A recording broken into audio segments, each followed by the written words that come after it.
Right. Hey, okay. I think we're live. All right. Good afternoon. Happy Wednesday. Hey, hi, goddesses. We were just talking about unwanted guests on our YouTube channel.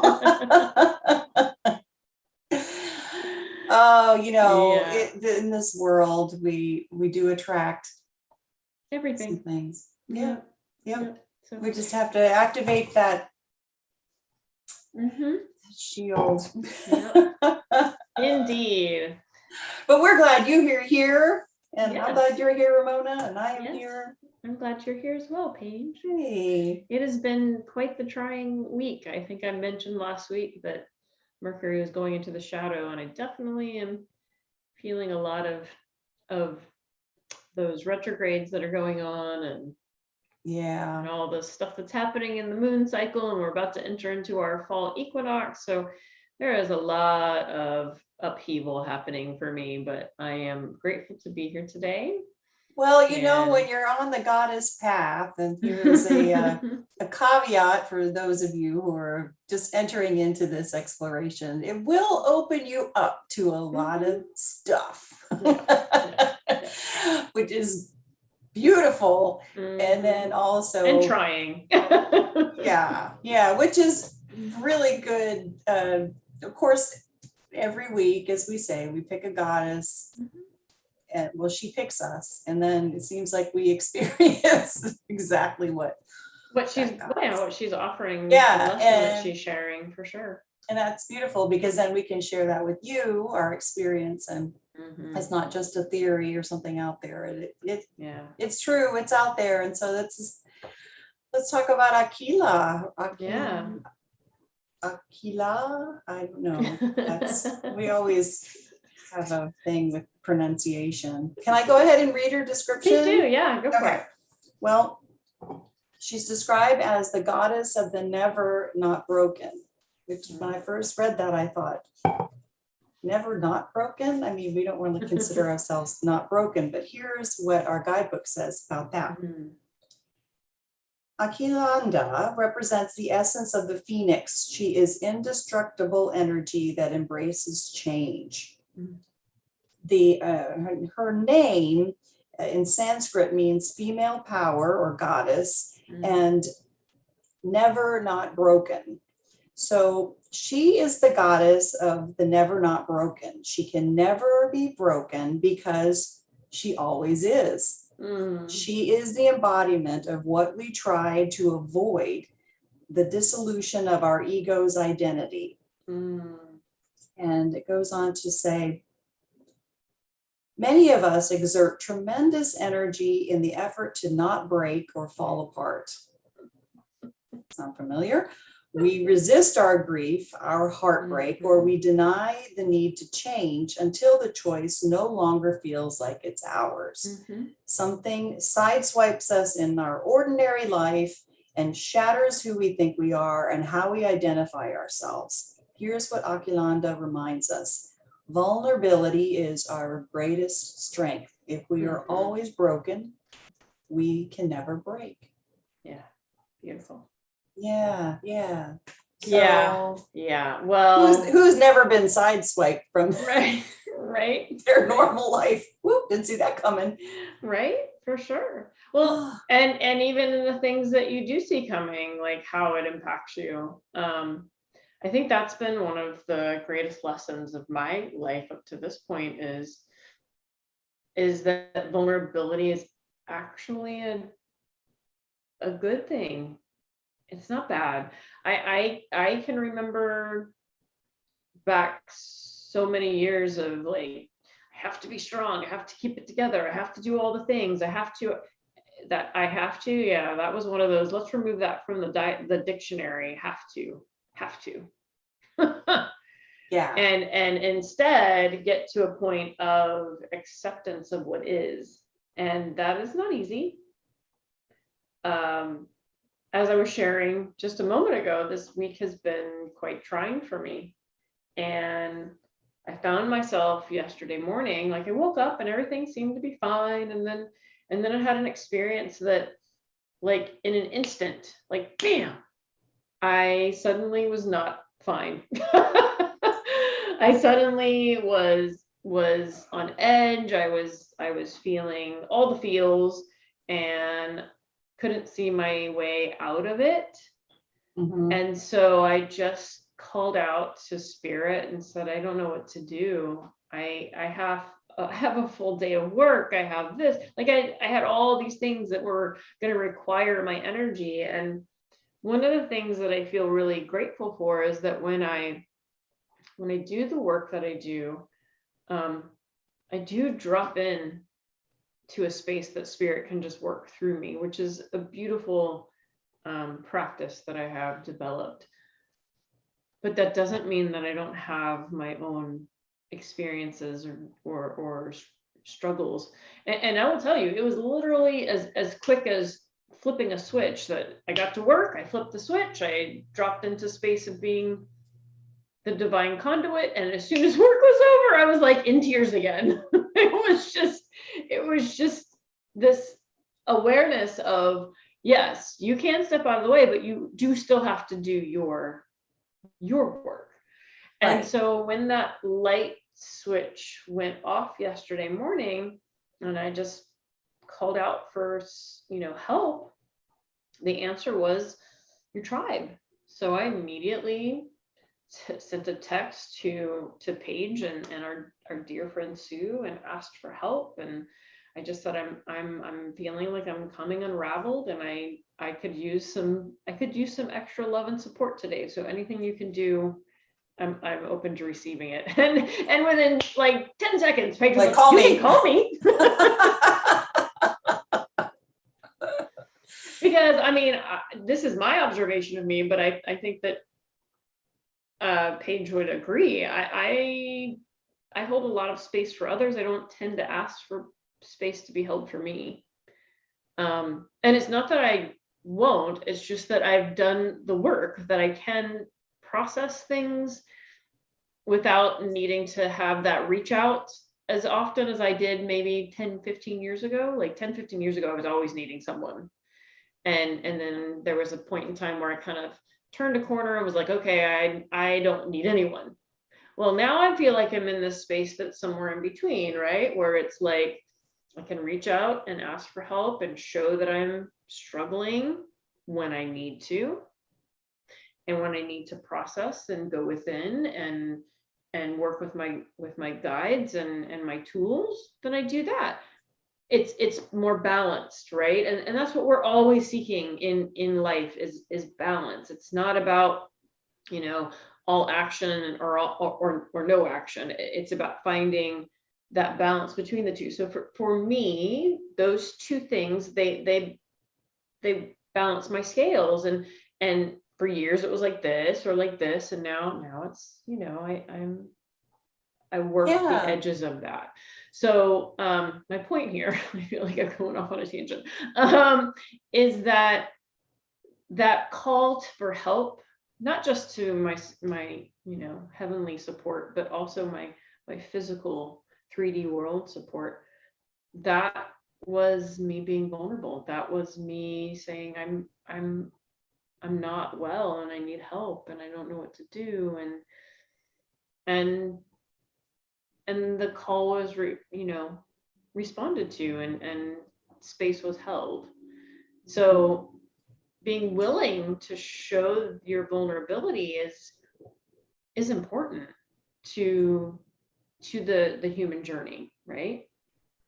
Oh, absolutely. And I mean, the beautiful thing about it is sometimes you just need to speak it out and be heard. I mean, that's the divine feminine is so good at that, and acknowledging and just listening and holding space and not feeling like we need to fix it.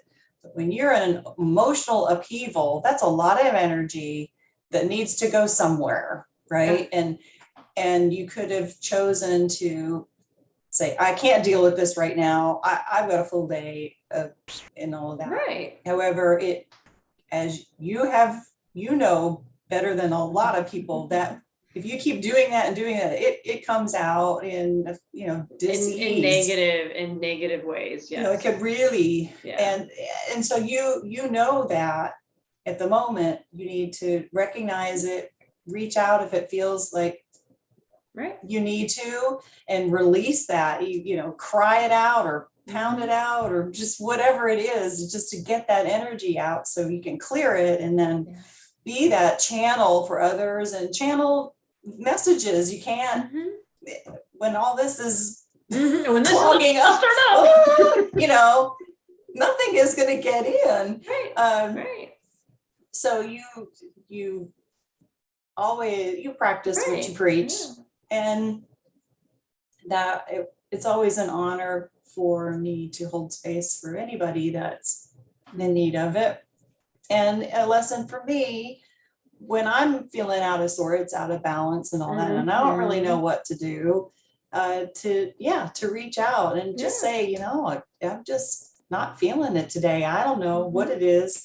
And sometimes just in the speaking out of it, and recognizing that you are vulnerable, that we are, I don't know, and that it's okay to be vulnerable. There's nothing wrong with vulnerability. We were taught that it's wrong. We were taught that you have to have it all together, and you have to have this perfect presentation, or at least I was. Maybe not everyone, but as a society, it feels very much so like there's this expectation that you have it all together always.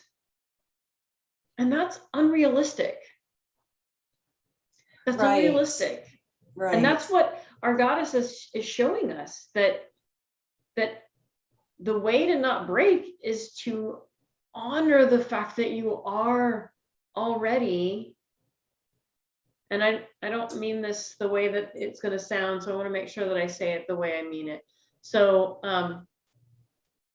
being flawed is actually perfect.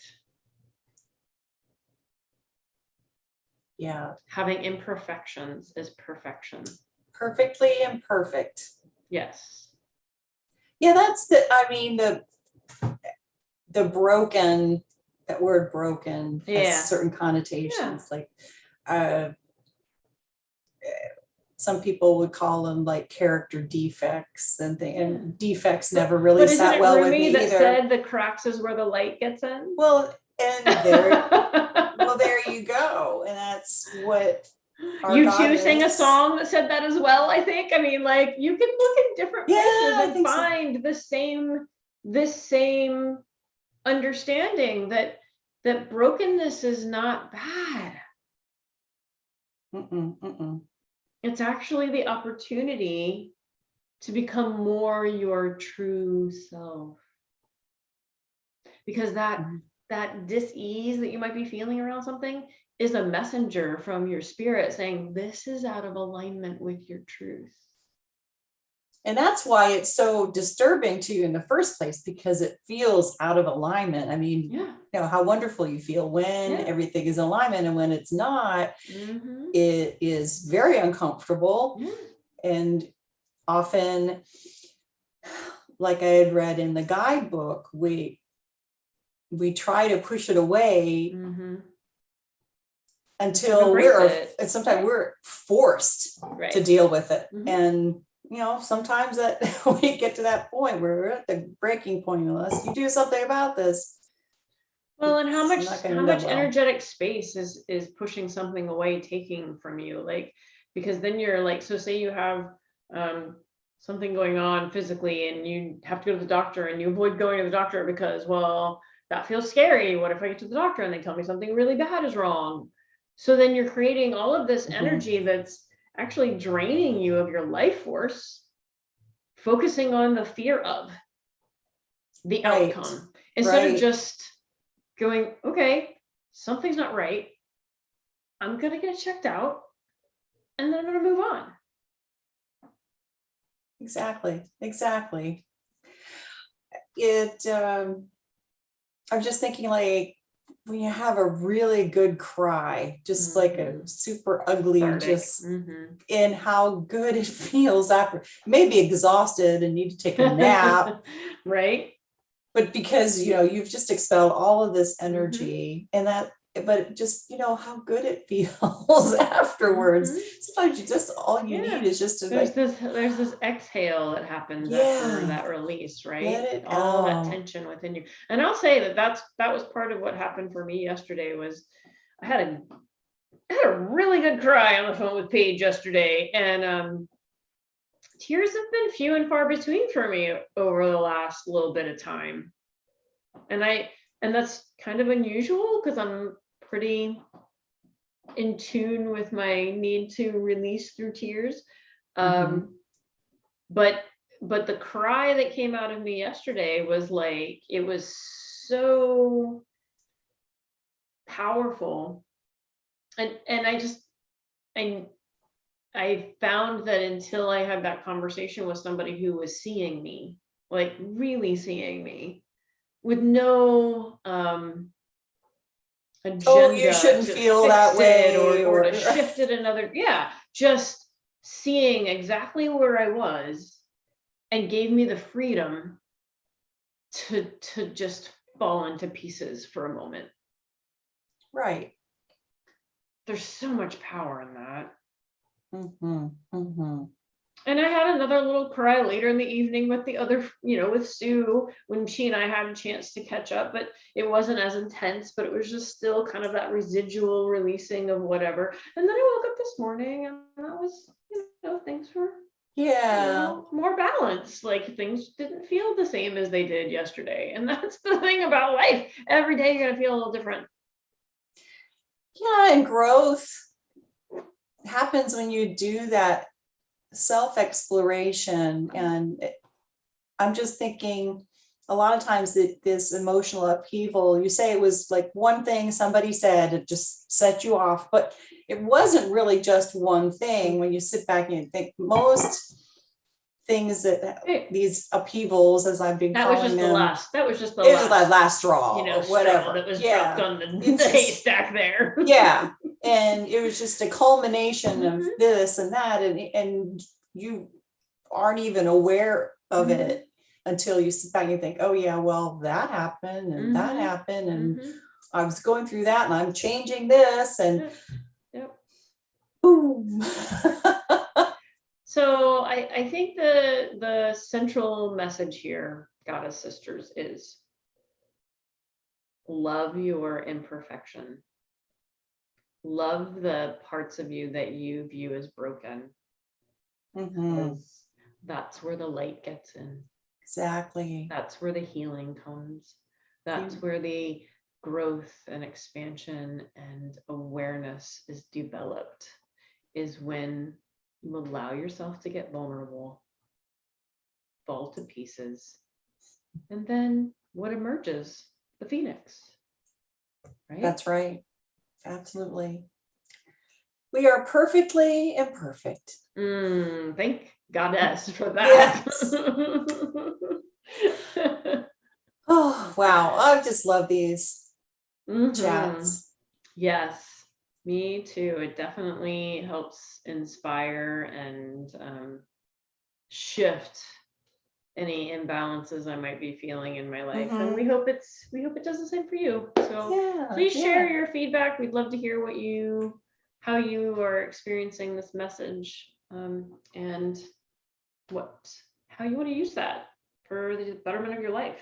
So yes, Goddess. Yes, Goddess. So we will return again next week. If you are interested, we have our Journey with the Goddess this Friday night at 7 p.m. You can find the event in our group here. I think I shared it to the group, so definitely check that out if you'd like to join us. We're going to dive into exploration with the Egyptian goddess Hecate. Yes, Hathor. Hathor. Yeah. I always say the wrong one. We could do it. Hathor. Hathor.